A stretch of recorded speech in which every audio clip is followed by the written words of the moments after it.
What's up guys, welcome to another Team of the Season player review with me, your boy FIFA 1 HD. We're going to be looking at Team of the Season Koke and his 89 rated amazing card. But before we do, it would mean a great deal to me if you would hammer that like button below, hit the subscribe if you haven't already, and if you have any questions on Team of the Season Koke or FIFA 16 in general, leave them in the comments below. I'll be more than happy to answer those for you. So jumping right into his stats, and as you can see, the vision on this card is incredible. So good. Acceleration and sprint speed not too shabby, although his sprint speed does let him down somewhat. Balance and agility also very good, and really good attack positioning. Decent strength and good stamina as well, which is really nice. Ball control and crossing, curve, I mean those stats are so good. Dribbling is also very nice. Finishing not fantastic, but in game it does feel a bit better than that, to be honest. Free kick accuracy not so bad. Long passing, long shots always very good on this sort of card. Short passing and shot power also very nice. And volleys does leave something to be you know, desired for, especially with his tackling as well. 3-star skills, 4-star weak foot is quite good. High work rates, although that was not a problem for me. Specialities, he does have the playmaker, engine, distance shooter, crosser and complete midfielder, but no traits unfortunately on the card. So let's get into the main block of the review. So my thoughts on Team of the Season Koke were that he was a brilliant playmaker. So good for creating chances for your team, and just a fantastic all-round sort of midfielder. The guy can really do it all, and he's a very useful player if maybe you like the 4-3-3 formations, or one of them at least anyway, or you play with a lot of more midfield sort of base players.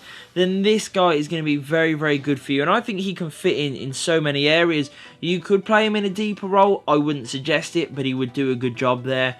But I think central midfield or at cam is definitely where you should be using this guy. Maybe even a little bit further forward if you're that adventurous. But certainly central midfield or cam is definitely the place to be for Koke. And that is because he's got incredible passing. This guy can pass the ball through the eye of the needle. He is that good. He's so he waits the passes well. He's so clinical with his passing. It's just very good. Makes it incredibly easy. And if you've got players who like to get in behind, like to make good runs, who've got good attack positioning, these two will combine perfectly, and he will get a hell of a lot of assists. I promise you that. Pace wise, it's a nice improvement, and it works well for a midfield sort of player, which is why maybe I wouldn't suggest, you know, playing him at centre forward or maybe striker. I think cam, central midfield is definitely the place to be. The pace fits well. Shooting is also very crisp. He's got fantastic long shots, really good shot power. So, you know, from distance, this guy can really find his range, and he is very clinical at it. One-on-one finishing is also pretty damn good too, as you would expect from a Team of the Season card. You know, they do get a nice wad of boosts all over the park. So if you do find him one-on-one in front of goal, don't look to pass. You know, you can score with this guy. He's very good. Dribbling is also a very lovely addition to this card. His dribbling was always quite good on all of his previous cards as well, but this really takes it to that next step. The level of agility, balance, ball control really all comes together with his dribbling, and just makes him a very good player. It reminds me of an Iniesta sort of feel to it, David Silva, etc., where he's so comfortable on the ball, easy to move it between and dig himself in and out of little tight gaps, etc. So then he can free up some space where you can either play that killer pass or take advantage of his amazing shooting.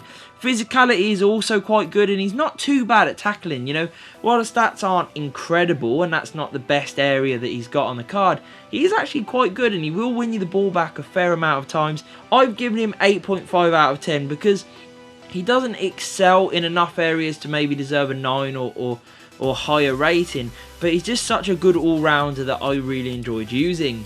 So Team of the Season Koke is currently going for around sort of 140, 150k, which I think is an absolute bargain as it is. If his price does go up, you're still getting a great player, but if it goes down, wow, what a bargain you are getting. I hope you enjoyed the review, guys. If you did, please hit that like button, hit the subscribe, and peace.